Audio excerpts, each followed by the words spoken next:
Okay, some other poetic devices like assonance and consonance enjambment. ठीक है, ये मैंने कुछ नोट्स भी आपको सेंड किए थे, कुछ स्क्रीन शॉट सेंड किए थे जिनके अंदर इनका तस्करा आपने यकीनन पढ़े होंगे. तो assonance is the repetition of vowel sound. ठीक है, इन अ लाइन और इन अ वर्स और इन अ सेंटेंस. ठीक है ना.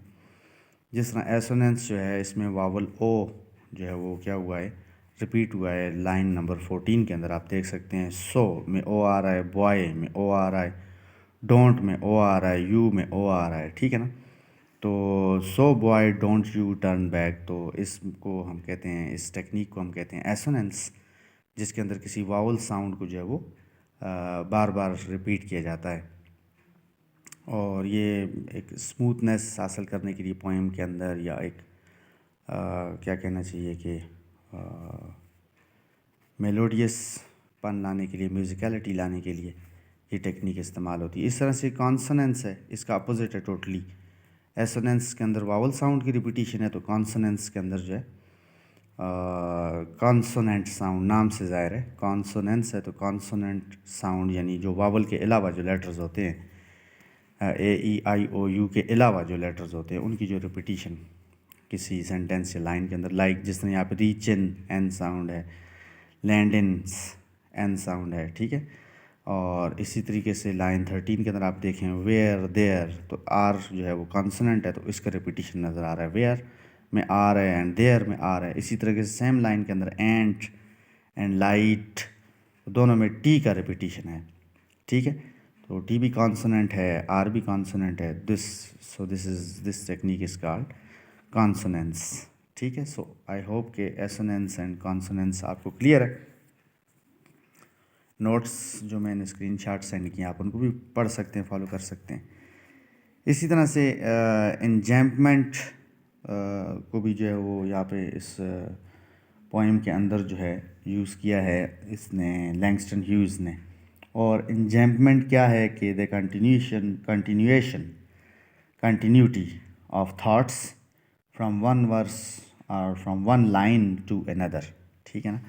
जिस तरह ये यहाँ पर आप देखें कि don't you set down on the steps, बात अभी ख़त्म नहीं हुई, आगे कंटिन्यू हो गई है. Don't you set down on the steps cause you find its kinder hard, यानी एक थाट से दूसरी थाट, एक सेंटेंस से दूसरे सेंटेंस के ऊपर जो है वो बात कंटिन्यू होकर जा रही है. तो continuation of this thoughts from one verse to और from one line to another line is called enjambment. ठीक है. और अब मुझे उम्मीद है कि इंशाल्लाह आपको ये poem in all regard, in all respects clear है. अब कुछ थोड़ा अबाउट द पोइट हम थोड़ी बात कर लेते हैं कि जेम्स मर्सर लैंगस्टन ह्यूज़ जो 1 फरवरी 1902 में 1 फरवरी को पैदा हुआ, और मई 22 1967 यानी 22 मई 1967 को उसकी वफ़ात हुई. तो ये कौन था? Was an American poet, African American poet, शायर था, सोशल एक्टिविस्ट था, लोगों की फलाह बहबूद के लिए काम करने वाला था. एक्टिविस्ट कहते हैं किसी मुतारक बंदे को, कोई एक्टिव आदमी, कोई ऐसा कारकुन के जो सोसाइटी की बेहतरी के लिए काम करता हो. नावलिस्ट था, नावल लिखता था, प्ले राइट, ड्रामे वगैरह लिखता था, एंड कॉलमनिस्ट, और अखबारों वगैरह के अंदर कॉलम लिखता था, कॉलम नगार था. So Hughes is best known as the leader of Harlem renaissance.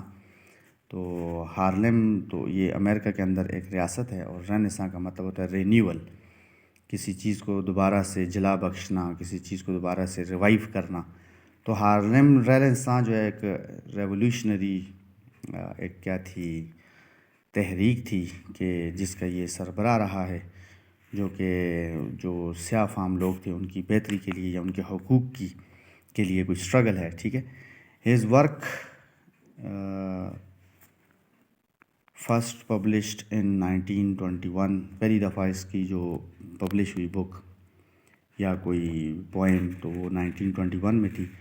And continue to enrich and inspires decades later, और उसके बाद भी 1921 के बाद भी अशरों तक, डेकेड्स अशरों तक وہ کافی مطلب زرخیز قسم کی اور انرچ قسم کی اور انسپائرل قسم کی انسپریشن رکھنے والی جو رائٹنگز ہیں یا پوئمز ہیں وہ لکھتا رہا ہے. So some of the famous poems of Langston Hughes are dreams, خواب، اور montage of a dream deferred.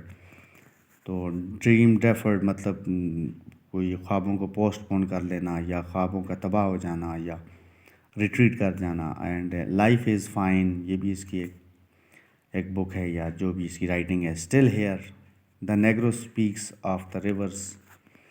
Negro سیاہ فام لوگوں کہتے ہیں نیگروز، ٹھیک ہے. And poor boy blues, I to the very blues. تو یہ اس کا لٹریری ورک ہے. اور ہارلم رینیساں کے بارے میں اوپر ایک اور میں نے سینٹینس لکھا ہوا ہے کہ یہ ورلڈ وار فرسٹ کے بعد post world war one the period of renewal and prosperity in black culture. تو جو سیاہ فام لوگ تھے ان کی سوسائٹی، ان کے کلچر میں ایک رینیول آیا، بہتری آئی، پراسپیرٹی، خوشحالی آئی in literature and as well as in music, ادب اور موسیقی. پھر کچھ ورڈز ہیں، یہ تو میں آلریڈی ایکسپلین کر چکا ہوں. Tacks, splinter, boards and landings, kinder hard, eyes, ٹھیک ہے. یہ ساری چیزیں میں ایکسپلین کر چکا ہوں آپ کو، تو ان کو بھی آپ دیکھ لیجیے گا for your better comprehension, for your better concept, ٹھیک ہے. سو آئی ہوپ ان شاء اللہ this is quite clear to you. Notes میں نے آپ کو سینڈ کیے ہیں، وہاں سے آپ اس کے پیرافریزنگ اور باقی ایکسپلینیشن دیکھ سکتے ہیں.